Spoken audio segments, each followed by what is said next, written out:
Actually আমার সাথে একটা ঘটনা হয়েছে, হেঁটে হেঁটে যাচ্ছি আমার পাশের রোডেই, তো আমাকে পিছন থেকে একজন দেখে এসে মানে খুব বাজে বাজে কমেন্ট আসছে, যেহেতু ওদের জোবান নাই বা বলতে পারে না, তো ওরা তো চাইতে পারবে না।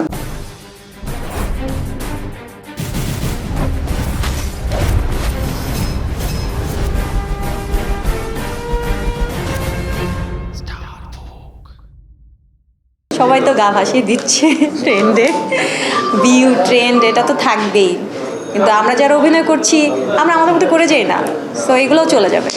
আমার জড়ানোর ইচ্ছা নাই আমার ভালো কাজ করার ইচ্ছা আছে, আর ট্রেন্ডে ভিউ এসব আমি তো বললামই আমার ইচ্ছা নাই। তো চেষ্টা করতেছি আমি কাজ করার, ভালো কাজ করার। অ্যাকচুয়ালি ট্রেন্ডি যে ব্যাপারটা, এটা অনেক সময় আপনার একটা গল্প আসছে কিন্তু এটা ট্রেন্ডি, কিন্তু আপনার পছন্দ হচ্ছে না গল্প, মানে গল্পের সাথে বাস্তবতা কোনো মিলই নাই, কিন্তু এটা ট্রেন্ডি দেখে আমরা করছি। সো এই জিনিসটা আমার ভালো লাগে না। আমি অভিনয়ের বাইরে অ্যানিমেল নিয়ে কাজ করতে খুব বেশি পছন্দ করি। আমি অনেকগুলো সংস্থার সাথে আছি, সেখানে হচ্ছে স্টপ অ্যানিম্যাল অ্যাবিউজ, অ্যানিমেলদের খাবার দেওয়া, ট্রিটমেন্ট করা, শেল্টার দেওয়া। সো এটা নিয়ে আমি একটু বেশি বিজি থাকি, আর এটা আমার একটা পছন্দের জায়গা। সো এই তো, এটাই করা হয়। আমি ছোট থেকেই হচ্ছে কুকুর বিড়াল প্রাণীদের প্রতি খুবই ভক্ত, আর আমার আব্বু আম্মু সেমই দেখছি, তো ওইখান থেকেই বাবা মা থেকেই চলে আসছে অ্যাকচুয়ালি। সো এখন আমার সামনে কোনো অ্যানিম্যাল অ্যাবিউজ হলে আমি নিতে পারি না, বা ট্রিটমেন্টের জন্য মারা যাচ্ছে এটাও নিতে পারি না, এটা হয়ে আসছে।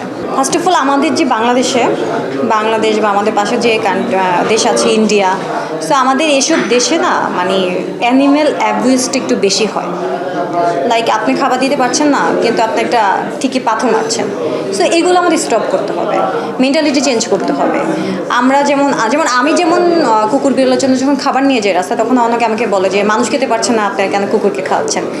সো মানুষ তো চেয়ে খেতেই পারবে, ওরা যেহেতু ওদের জোবান নাই বা বলতে পারে না, তো ওরা তো চাইতে পারবে না, তো ওদেরকে অবশ্যই মানুষেরই দেখতে হবে। সো আমাদের মেন্টালিটি চেঞ্জ করতে হবে। সবাই যদি না পারি, কিছু কিছু মানুষ হয়ে আমাদের অ্যানিমেল নিয়ে কাজ করা উচিত।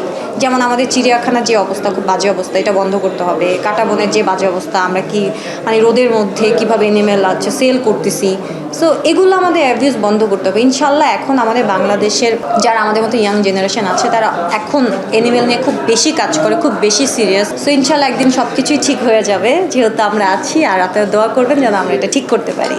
অ্যাকচুয়ালি আমার সাথে একটা ঘটনা হয়েছে, সেটা হচ্ছে আমার সামনে আমি একটা বিড়াল পাই, অ্যাক্সিডেন্ট করে, তো ওর হচ্ছে সম্পূর্ণ চোয়ালি ভেঙে গেছে। তো ওর ট্রিটমেন্ট অনেক কস্টলি ছিল, অনেক বেশি টাকা ছিল, তো আমি বাধ্য হয়ে ফান্ড পোস্ট দিই। তখন আমি যেহেতু অভিনয় করি, তো আমার কমেন্ট বক্সে খুব বাজে বাজে কমেন্ট আসছে যে যেহেতু আমি নিজেই ট্রিটমেন্ট করাতে পারি, কেন আমি ফান্ড দিচ্ছি বা ফান্ড চাচ্ছি। সো নেগেটিভ কমেন্ট আসবেই, নেগেটিভ কমেন্টগুলো হচ্ছে রিসিভ করেই হচ্ছে ওদের জন্য কাজ করতে হবে। নেগেটিভ পজিটিভ দিয়েই তো হয় না, তো আমরা সবসময় নেগেটিভগুলো না ধরে পজিটিভগুলোও ধরবো। নেগেটিভের মাধ্যমে মাঝখানে কিন্তু একটা দুইটা পজিটিভ আসে, সো এই একটা দুইটা পজিটিভ নিয়ে আমরা কাজ করে যাচ্ছি, এখন যাব, আর ভবিষ্যতে কী হবে দেখাই যাবে। আমি অভিনয় করছি অনেকদিন হচ্ছে, প্রাপ্তি হচ্ছে আমি কাজ করতে পারছি এখন পর্যন্ত আলহামদুলিল্লাহ, ভালো ভালো, এটাই আমার প্রাপ্তি। আর আমি আরও শিখতে চাই, আরও কাজ করতে চাই, এটাই। মজার ঘটনা আমি বসুন্ধরাতে থাকি, গত মাসের ঘটনা। তো আমি হেঁটে হেঁটে যাচ্ছি আমার পাশের রোডেই, আমি যেহেতু কুকুর বিড়ালদের একটু খাবার টাবার দিই, সো আমি খাবার নিয়ে যাচ্ছি, তো আমাকে পিছন থেকে একজন দেখে এসে মানে ফুড পান্ডার একজন দেখে আমাকে বলতেছে, আপনি সুচি আপু না? আমি বলছি হ্যাঁ। সো ওয়াও, আপনি রাস্তায়? সো এটা আমার জন্য একটা ফানি ছিল, নাথিং, কী বলবো, আমি হেসে দিছি। এটা অনেক বড় একটা কোশ্চেন। ফার্স্ট অফ অল আমি খুব ভালো একজন অভিনয় শিল্পী হতে চাই, তারপরে যখন ভালো অভিনয় শিল্পী হতে পারবো, তখন আমি স্বপ্ন দেখবো নিজেকে কোন জায়গায় নিতে পারি। সো এখন পর্যন্ত দেখছি না, আমার সাহস হচ্ছে না।